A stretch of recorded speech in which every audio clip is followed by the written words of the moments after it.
Jay here for Stretford Paddock. This is the paper talk. Now, first of all, apologies, because Monday morning, I like nothing better than to put my Parker on and go down to Old Trafford and do the news. But we're not at Old Trafford today. We've had to do it in the studio. So we will be back at Old Trafford soon. Don't panic. We'll be back there. I'll be outside, where I belong, outside Old Trafford, spitting facts, as the kids say. But today we're in the studio. But the good thing about that is you can get involved in the chat and the comments and let us know what you think about the latest stories and let us know if you've got any stories for us. If you're ITK, then let us know, because, you know, you might know a little bit more than I do, to be honest. It's not hard, is it? We've got a load of stories to get through. We're going to be talking about that bloke, him.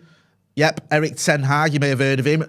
Didn't have the best of times yesterday, did he? They lost the Dutch Cup final, Ajax, but we'll get into all that as well. We're talking about the other one as well, who, you know, going from one guy that I really like to one that I can't stand. That's one of the Glazers. I think it's Joel. It could be any, who cares? There's plans afoot for a bit of a revamp of Old Trafford, so we'll be getting into that. We'll be getting into also as well Ten Hag getting his backroom staff, and also his sort of response to the United question, because he's been getting asked about it as well, and he's been trying to sort of be a little bit coy and not really address it because he's still got a job to do at Ajax. So we'll get into all that and the usual stuff about some game against Liverpool as well. I don't know, some team that think they're going to win the quadruple. Can you imagine? Can you imagine that? Honestly, I think I might have to stop watching football if that happens. Anyway, we'll get into all that stuff. So let us know what you think about those stories. Anthony Jackson and Mohammed Dai say, morning. Jokia Trot says, morning, Jay. Craze Far says, Glazers being kind with money. I see the sky raining money more probable. The Glazers aren't being kind with money. Let's not get it twisted. I'll get into that straight away just so we can put any sort of rumours to bed. There's a few stories doing the rounds. I've got it in the Mail. I think it's Mike Keegan. Says here, United's plans to revamp Old Trafford are likely to focus on extending the Sir Bobby Charlton stand by an extra 15,000 seats to take capacity up to 88,000, with proposed building costs set to exceed 200 million. Now, if you look at that, the reason we're saying 300 million there's various reports on how much of a transfer kit Erik Ten Hag is going to have. Some saying as low as 20, some saying around 100 million, maybe even up to 150, depending as well on who he gets off the wage bill and who he brings in. All in all, you're looking roughly around 100 million is the sort of common sort of denominator there, or common thought there, plus another 200 million quid for the stadium. It looks like United are set to spend a lot of money. The Glazers aren't going to spend any money. Let's get that straight out of the back. They never spend any of their own money, and they're not going to start now. It looks like they're going to borrow more money for an Old Trafford revamp. Now, we were speaking about this on the channel a few weeks ago. I think it was myself, Maku and Joe. Howson and Joe. And I was saying I would have been open to a rebuild of Old Trafford, to knocking it down and starting again. I know a lot of people don't like that idea because it's Old Trafford, it's sacred, it's the traditions, the history, the emotional attachment. I've got all those things. I often think, though, if you build a new stadium, all those things come with you. I always think that, you know, if you look at the likes of Bayern Munich or Juventus or whoever, Atletico or whatever, those clubs are still those clubs in a new stadium. All your history, all your traditions comes with you. But I get the argument that people don't like the idea of knocking down Old Trafford because of everything that's gone on there. So it looks like it's going to be a revamp. I thought it would be. I didn't think they were going to spend £1 billion or getting £1 billion to spend on a new stadium. The easier option, and they're always going to take the easier option, is to revamp it and rebuild. It looks like add on to the Sir Bobby Charlton stand. 15,000 more seats takes us up to around 88,000. I think is the capacity. That will leave Old Trafford's capacity second only to Wembley among UK stadiums. So looks like we can have a few more seats in the ground, which is a good thing. Obviously, people look at it and go, why are we borrowing more money, more debt? I mean, listen, the Glazers have got us into this debt. They haven't got us out of it at all. I think we were, 600 odd million in debt when they took over, thanks to that, or they put us 600 million in debt, and we're about 480 million in debt. So when they do this, we'll be back to a square one in terms of the debt when they came in and saddled us with all this debt. So it's not a great feeling, that, to be honest with you, to know that your club's in hock to all these banks and everything. But on the flip side, you know, what we're going to do about the stadium, Old Trafford needs redeveloping desperately. Anyone who's been at Old Trafford, even if you've not, you'll see the pictures, leaking roofs, people squashed in certain parts, people barely able to see what's going on in other parts as well. I just think it needs a massive, I'd have said a rebuild, but a revamp at least. Let us know what you think. Jack Duberly says, more debt saddled on the club, the joy, I get it. Jizzman, nice. Nice for 10:30 on a Monday morning.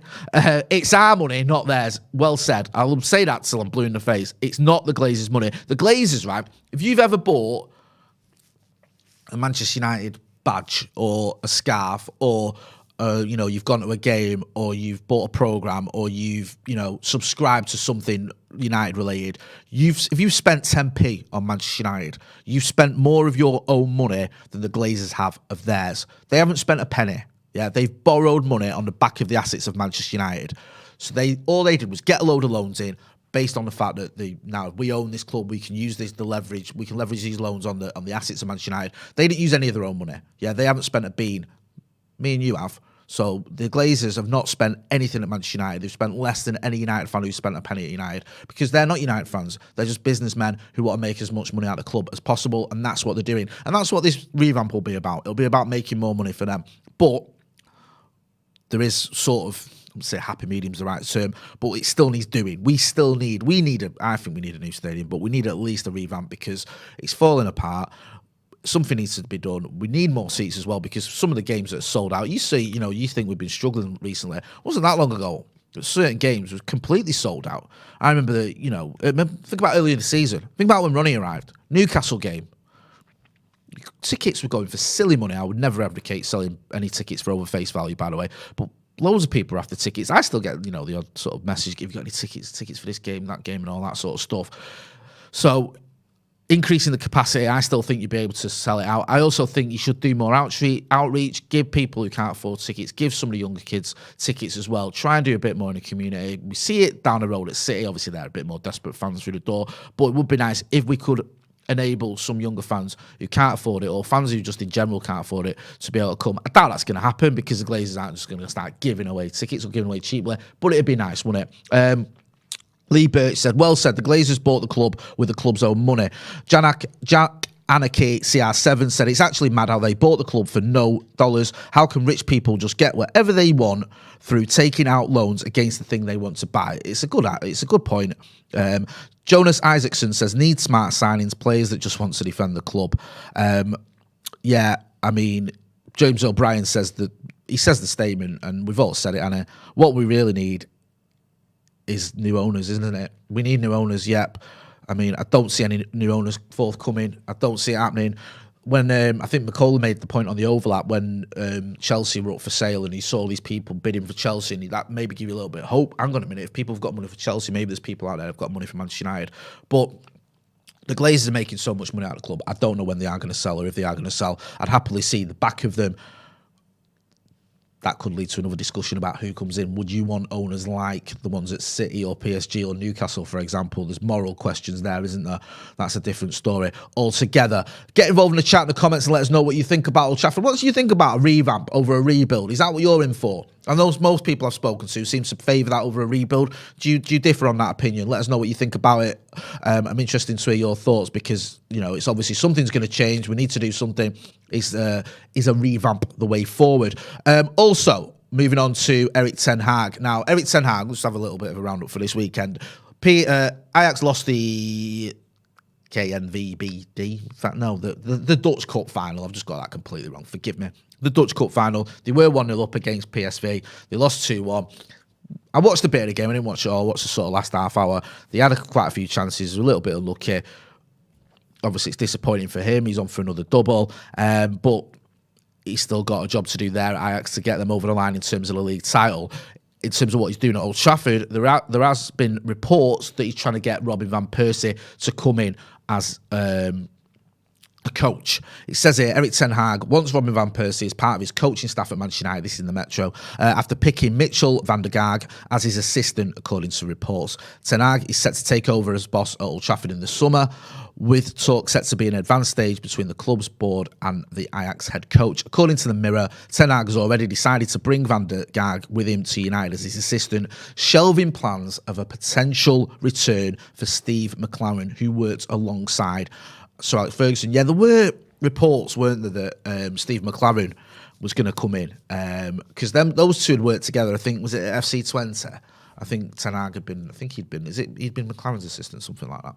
And there was people saying, "Oh, that's he could bring him back in." Obviously, McLaren's got the history with United; them two know each other. I always wonder as well, though, if one of you's been the assistant to the other one, does it work when you flip that relationship? Also, Steve McClaren, massively successful as a coach at Manchester United. We won the treble within 6 months of him arriving.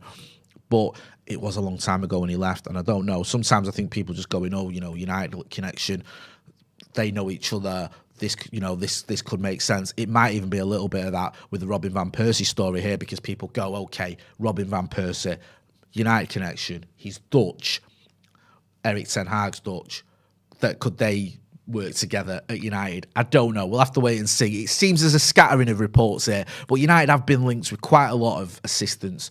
We've had some reports of Jaap Stam coming in, of Robin van Persie, of Steve McLaren. There's also been talk as well of, not as an assistant, but I think is it Paul Mitchell perhaps coming in? I'll get to that in a minute. Actually, I've got a story there. The Express was saying that Ralph Rangnick has recommended Paul Mitchell to the Old Trafford hierarchy, according to reports, because there was these pictures, weren't there, of Paul Mitchell. He was at Monaco. He's left there now, or I think he's leaving there now. I think he's leaving at the end of the season.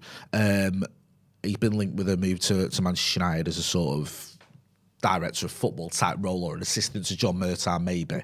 And apparently, according to reports in the Express, keep mixing Erik ten Hag and Ralph Rangnick up. Ralph Rangnick has recommended him to the Old Trafford board. I mean, it does feel like everyone is getting linked with United in some sort of capacity at the minute, in terms of coaches, assistants, assistant manager, assistant to the director of football, assistant to the regional manager. It just seems non-stop. Hit that like button. If you're watching, hit the like button. We've got almost 1,000 people watching and 81 likes. That is abysmal and embarrassing, quite frankly. Not for you guys, for me. Josh Bethel in the super chat says, crazy you can buy something by putting it in debt. I know it is. It's just ludicrous. And that's where we're at, Manchester United, and that's where we've been since 2005. And that's why you've had these protests again recently. You might have saw it at Old Trafford at the weekend.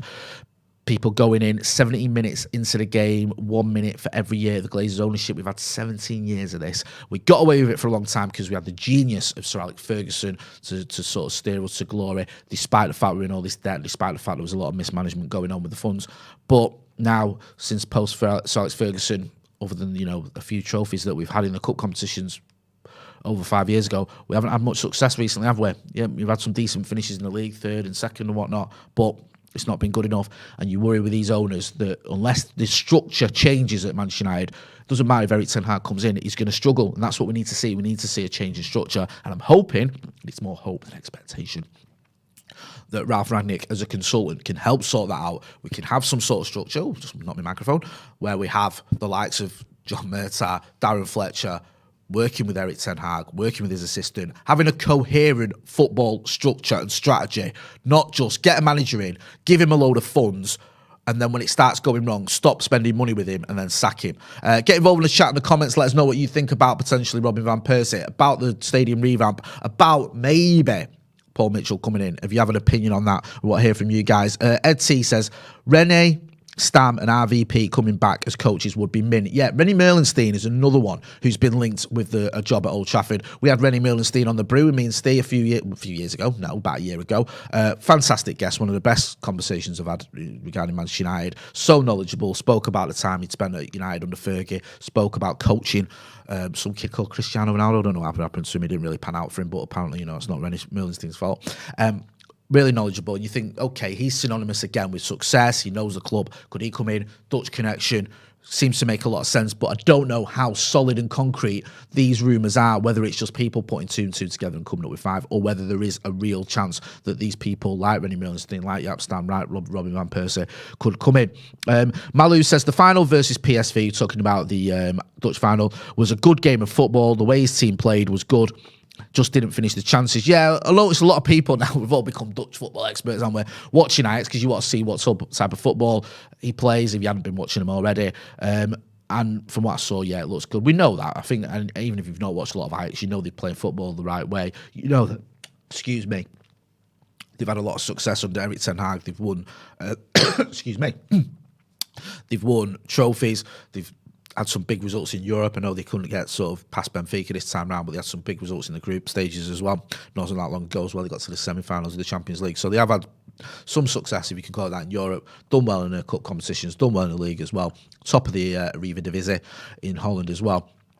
So we know he's done well there. He's also had to rebuild after losing players. He lost the likes of Hakim Ziyech, Donny van der Beek, De Ligt, De Jong, rebuilt and had success after that as well. So there's a lot of reasons to be cheerful about or positive about Erik ten Hag. I keep saying it. We just need to make sure that he's got the proper tools, the proper structure that he needs, because it doesn't matter whether you're Erik ten Hag or anyone else. If you're getting undermined by owners that have a say in transfers, or bankers that have a say in transfers, or a say in the structure of the club, it's going to hamstring you. Someone else saying, Stretford Paddock should buy the club. Get it done, Jay. I wish I had a few billion quid spare to buy the club as I would. Kevin Cooley says, Jay, love your positivity. As a Yank who moved even further away from reasonable times of watching us this season, I love all the work you and the lads do. Keep the interest up. Shouts from Oregon. Thanks for that, Kevin Cooley. And listen, I admire all you fans from abroad who get up at daft o'clock to watch Manchester United. It's hard enough getting up at 10 o'clock in the morning and, getting the bus out of Old Trafford to watch them or whatever. But I know a lot of you get up at silly hours to watch United, and then you have to have that added thing of watching us put in a performance that infuriates you and then going back to bed, which isn't an easy one. Will Edmondson says, as much as I don't like the Glazers, most of us buy property with loans and saddling the house with debt effectively. Yeah, I mean, listen, a lot of us do buy houses, but there's a difference between buying a house and a football club, and there's a difference between not just buying a club and saddling it with debt, buying a club, saddling it with debt, and then putting people in place who don't have a clue about football to oversee footballing matters. That's another big gripe I've got with the Glazers. It's not just the debt they've got us in. It's the fact we've wasted so much money because we haven't had a proper structure in place. We've spent something like £1 billion since Sir Alex Ferguson retired. What have we got to show for that? An FA Cup, a League Cup, and a Europa League. Now, I'm not disparaging those trophies. I was there for all those finals. I was celebrating like everyone else. I love the occasion, and I love the fact we picked up silverware. But can't tell me that's a good investment or a good return, on your investment of £1 billion. It isn't. And the reason that we've spent so much money and had so little success is because we haven't had a proper structure in place. We've had this boom or bust attitude towards transfers and towards managers. Someone like David Moyes comes in, we don't back him properly. Then we buy Marouane Fellaini, we buy Juan Mata when it's too late to save the season. Then you have someone like Louis van Gaal comes in, we throw a load of money in, we buy Angel Di Maria, we buy Ander Herrera, we buy Luke Shaw, we bring in Radamel Falcao, we get all these transfers in. Some of them I don't even think he particularly knew much about. And then we have a little bit of a sort of a lull where things don't quite go according to plan. We buy some more transfers, then we sack him. Then you bring in Jose Mourinho. Again, you start backing him. You bring in players that he wants. You give him the funds that he's asking for. So you make the signings that he wanted, like Paul Pogba, or I don't even know if he wanted Paul Pogba, but you make the signings like Zlatan, like Paul Pogba, then you buy Victor Lindelof, Nemanja Matic, Romelu Lukaku. Then, after you finish second, the summer after that, you buy Diogo Dalot, Fred, and Lee Grant. Obviously not what Jose Mourinho wanted, because he kept Fred on the bench. So, and he was obviously hungry about that. He wanted a centre-back. He didn't get one. He gets sacked. Ole Gunnar Solskjaer comes in, doesn't get anything in his first transfer window. Then we have a transfer window where he does get backed. Then he gets backed again in the next transfer window. Then he gets sacked. Now we're going to have another manager coming in who's going to want to bring in his own players. He's going to want to do his own thing. And you're going to be in this little vicious circle until you get a proper structure in place. Look at the structures at some of our rivals, and it pains me to say this. It does. But if you look at the likes of Liverpool, at the likes of Manchester City, yes, they've got good managers. They have. I mean, I don't like Klopp or Guardiola, but I'm not going to sit and pretend they're not good managers. But they've also got a structure in place. I don't think Manuel Pellegrini is the most gifted manager ever, but he won a title. Roberto Mancini is a good manager. I don't think he's a genius. He won a title as well. Why? Because there's a structure in place that works for that club, and they were able to have success with it. Liverpool, they backed Klopp. They gave him a few years. He said it'll take 4 or 5 years to win the title, and I think it was around that time. They didn't sack him after 2 years when he hadn't won out. So we have to look at the structure of the club, not just the manager, but how we create an environment and a strategy and a plan and a structure in place. So a manager like Erik ten Hag, who from what we gather is a very, very talented coach, so he can thrive. Kevin Cooley, thanks for your super chat. Will Edmondson, who's been a member of the first team for 9 months, says, couldn't agree more, Jay. The Glazers need gone. We all say that, don't we? Glazers out, says DWM. I agree. James O'Brien says, if the stadium is not and rebuilt, where would we play for the year while the stadium is being built? There's lots of different ideas that you could do the sort of, I think, was it the Spurs model, I think, where they build the stadium next to it and then you still play where you're going to play and then you move over. Because I think there's land near Old Trafford, or if you are going to actually play on the exact same spot, Old Trafford, do you have to do some sort of ground share somewhere. I mean, I doubt very much we're going to go with the 8 yard. That's not going to happen, is it? Is there another option? It's something you can explore. I mean, other clubs have done it. Lots of other clubs have done it, and there's been ways around it. It's something you'd have to get your head around and look into. But at the minute, I think it's a bit of a moot point because all the noises indicate we're not going to have a new stadium. We're going to revamp the old one. As I said at the top of the show, Mighty Moose says afternoon, Jay. I'm taking there's a time difference there because it's 10 to 11 where I am in sunny Manchester. I'm going to wrap it up there. Thanks for everyone who's been involved in the comments and the chat. We will be back later on. We'll have the Paddock podcast with myself, Stephen Howson and Joe Smith. So make sure you're checking it out. We'll also have a preview looking ahead towards the Liverpool game. Anyone else a bit nervous about that one? Okay. The Liverpool game, yeah, I know. Ralph Rangnick, just before I do wrap up, actually, Ralph Rangnick was talking about it. I had some quotes from Ralph Rangnick on that, and he says we have to go to Liverpool and just get anything out of the game. If possible, we need 3 points. That can happen in football. It's happened before, but we have to be realistic. We have to play a lot better in possession of the ball. Sorry, is anyone a bit nervous about that Liverpool game? I know. Make sure you're hitting like. Make sure you're subscribing to the channel. Make sure you are checking out all the other videos as well. This has been the Paper Talk inside the studio. I've been Jay. Thanks for watching.